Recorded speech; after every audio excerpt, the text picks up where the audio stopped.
Madam এ কমলা থমকে নাচে কেন? তার কি পায়ের প্রবলেম না কোমরে ব্যথা?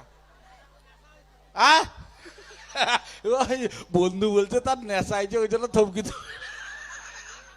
দাদা শুধু মানে ম্যাডাম আপনি হাসছেন যে শুধু আমি আপনি নয়, এখানকার শুধু কেউ নয়, মানে কেউ বুঝতে পারছে না যে কমলা কেন থমকে নাচছে। এই জন্য এই গানটাকে টোটাল চেঞ্জ করে দিয়েছে আমাদের গ্রামের শাশুড়িরা। কিভাবে জানেন ম্যাডাম? এখন কি করেছে, কমলা কেন থমকে নাচছে বুঝতে পারছে না, এই জন্য পাড়া প্রতিবেশীকে ডেকে বলছে তাদের বৌমারা কে কি কাজ করছে। কিভাবে? দাদা একটু কমলা, দাদা একটু বাজাও, ওটা অনুরোধ একটু বাজা, হ্যাঁ একটু কমলা নিতে করে, একটু বাজাও, এটা কমলা নিতে করে দাদা, ঠিক আছে ওটা ঠিক আছে দাও, তোমাকে অনুরোধ আমি না। এবার শাশুড়ি কি করছে, তাদের বৌমারা কি কি কাজ করছে পাড়া প্রতিবেশীকে ডেকে বলছে এই গানের সুরে, তোমরা দেখো গো আসিয়া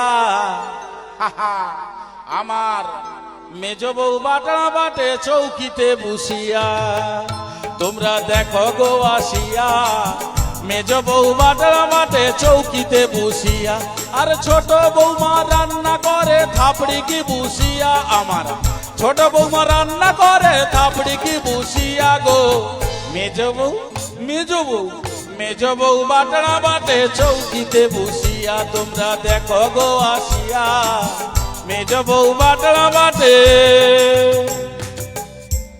চোখ। ম্যাডাম ভালো লাগছে, খুব সুন্দর কি তাই না? এটা বন্ধ করো। আমার এক ঘটনা হচ্ছে, এখানে তো শেষ নয়, পাড়া প্রতিবেশীর ব্যাপার আগে বলেছি ম্যাডাম। পাড়া প্রতিবেশীকে এত তাড়াতাড়ি ছেড়ে দেবে?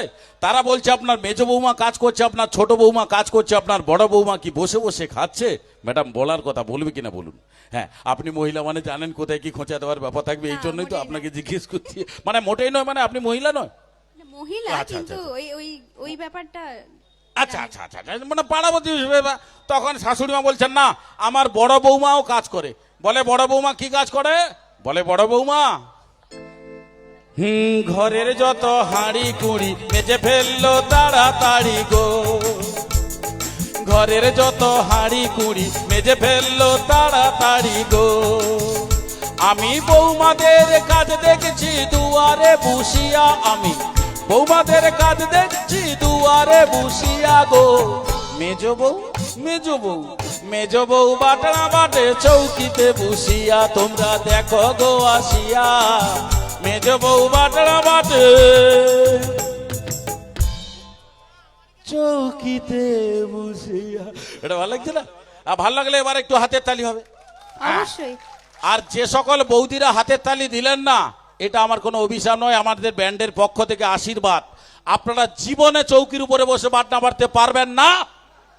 তাহলে কি ভাবছেন grinder machine mixture machine current রইবে নি পালিয়ে যাবে? হ্যাঁ তাহলে বলবেন যে বাটনা বাটবেন কি করে? হ্যাঁ বাটবেন, তবে আমার বউর মতো ভাঙা ইটার উপরে বসা, খালি হাতে তাই লুকে, আরো মুখ বুঝি হাসো তো